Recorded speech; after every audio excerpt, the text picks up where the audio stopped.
To a Fox Business Alert on healthcare. It is moving and faster than you think. Today, top union bosses gathering at the White House to let the big guy know that the so-called Cadillac insurance tax is a you-go on cinder blocks, going nowhere, and if it hits union members, really going nowhere. They want the president to raise the income threshold to pay for all of this. Among them is my next guest, Connecticut Democratic Congressman Joe Courtney. Congressman, good to have you.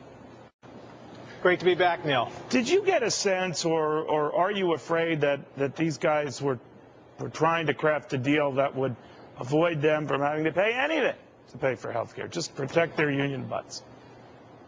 Actually, I think the unions are on the side of small businesses and middle-class Americans. I mean, the fact of the matter is this is a tax which applies on individual health plans whose premium levels are $8,500 for individuals, $23,000 for families. In a state like Connecticut, that extends to a far greater universe of people than just union health plans.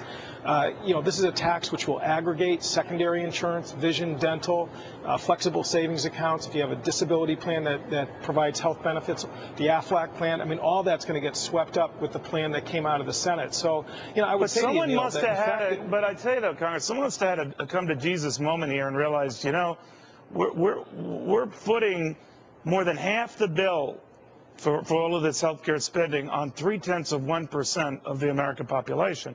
And as much as you or they at the meeting at the White House today hate or might strongly dislike that 0.3%, even the president seemed to acknowledge the math seemed a bit upside down.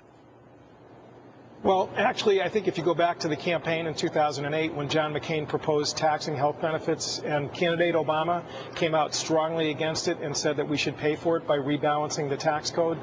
The fact is that, But rebalancing the tax code, no, it's a good point, Congress. Rebalancing the tax code is one thing. Upping the top marginal rate to what it was of the Clinton years is another. You take away a lot of their business tax credits, and there's another.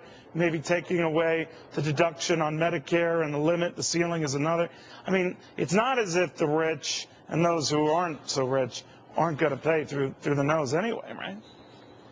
Well, again, the House bill that we passed had a surcharge on family income above $1 million, $1 above $1 million.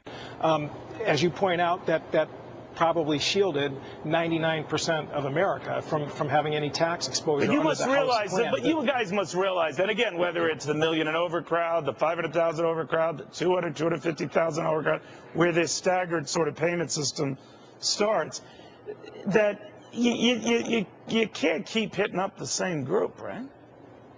Well, if you look at what's happened to the tax code over the last 10 years, I mean, in fact, that group has done quite well. And look at, there are other ideas out there which I think in a conference process people need to look at. And certainly I think, people are open-minded to it. But taxing Well, are you open-minded to what the president says should be a strongly considered tax on health care benefits? If that is included in whatever the compromise legislation is, would you be open to that?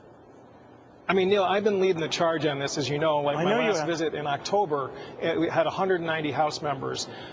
Again, as somebody who used to pay health benefits as a small employer, I have a lot of concerns about a tax which is designed to push people into high deductible health coverage. I don't think that's good health policy, and I frankly think for the small guys out there, they are going to take it in the back of the neck. Yeah, but maybe the president says that taxing health care benefits might be a quick way to bring down the size of those benefits, because a lot of people, when they're so Cadillac-y, don't even pay attention to how much stuff is costing. They might if they're being taxed through the nose. Yeah.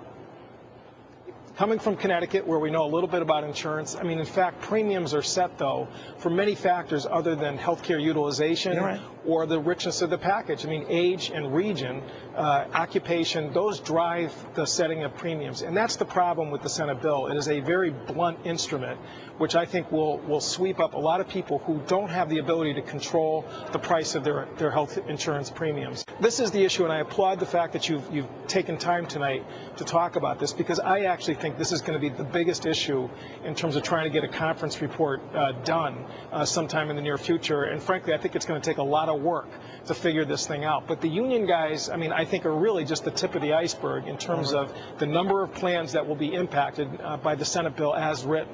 Okay. Congressman, you're right about that. This will probably be the defining issue. Thank you. Always good seeing you. Happy New Year.